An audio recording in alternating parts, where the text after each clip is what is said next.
আসসালামু আলাইকুম ভিউয়ার্স, কেমন আছেন আপনারা? আশা করি ভালো আছেন। আমি আপনাদের জন্য আজকে নিয়ে আসলাম শীতের একটা রেসিপি। আমি পোলাওর চাল নিয়েছি রান্না করার জন্য। অল্প পরিমাণ 100 গ্রাম পরিমাণ আমি পোলাওর চাল নিয়েছি। এটাকে আমি এখন ধুয়ে নেব। ধুয়ে এটাকে আমি ভাতের মতো করে রান্না করে নেব। আমি চুলা চড়িয়ে দিয়েছি, এটা হচ্ছে। এটা ফুটে গেলে আমি এর ভিতরে সব কিছু দিয়ে দেবো। দুধ দিয়ে দিচ্ছি। আমি 2 লিটার পরিমাণ দুধ আগেই ঘন করে জ্বালিয়ে নিয়েছি। আমি অর্ধেকের বেশি পরিমাণটা দিয়ে দিলাম। এটা দিয়ে জ্বালাবো এখন। আমি বাকি দুধটুকু পরে দিব। চিনি দিলে পরে দুধগুলো একটু ভালো পাতলা হয়ে যায়। কিছুটা পর জ্বালানোর পরে ওই দুধগুলো আমি আবার দিয়ে দিব। এতে করে পায়েসের টেস্টটা বাড়বে, পায়েসটা একটু ঘন হবে। আমি চিনি দিয়ে দিচ্ছি। 1 কেজির চেয়ে একটু বেশি পরিমাণ চিনি দিয়েছি। মিষ্টিটা হচ্ছে যে যেরকম খান সে সেরকমই দিবেন, এটা কোনো বাধা ধরা নিয়ম নেই। আমি একটু তেজপাতা, এলাচ, দারচিনি দিয়ে দিলাম।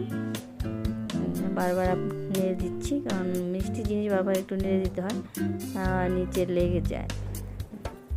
আমার সামান্য একটু লবণ দিয়ে দিলাম যাতে মিষ্টিটা টেস্ট হয়। লবণ হচ্ছে টেস্ট, খাবারের টেস্ট বাড়ায়। এখন আমি কিশমিশ আর বাদাম দিয়ে দিচ্ছি। আমি কাজু বাদাম, পেস্তা বাদাম, কাঠবাদাম 3টাই নিয়েছি, ভিজিয়ে রেখেছিলাম। তারপর এটাকে ছোটো ছোটো টুকরো করে কেটে নিয়েছি, এর মধ্যে দিয়ে দিয়েছি। এটাকে বারবার নেড়ে নেড়ে দেখবেন যেন কতটা ঘন হয়েছে। পায়েসটা ঘন হয়ে গেলে তারপর আমি পায়েসটাকে চুলো থেকে নামিয়ে ফেলবো। যত দুধ দিবেন পায়েসের টেস্ট তত বাড়বে। পায়েস একটু ঘন হলে, খুব বেশি ঘন করে নামাবেন না। যত বেশি ঘন করে ফেলবেন ঠান্ডা হয়ে গেলে সেটা দলা দলা মতো হয়ে যাবে। একটু পাতলা থাকতে নামাবেন।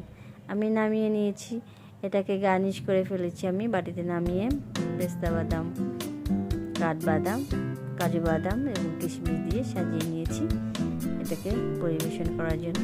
বন্ধুগণ, আপনারা আমার এই রেসিপিটা ফলো করবেন, একটু ট্রাই করে দেখবেন।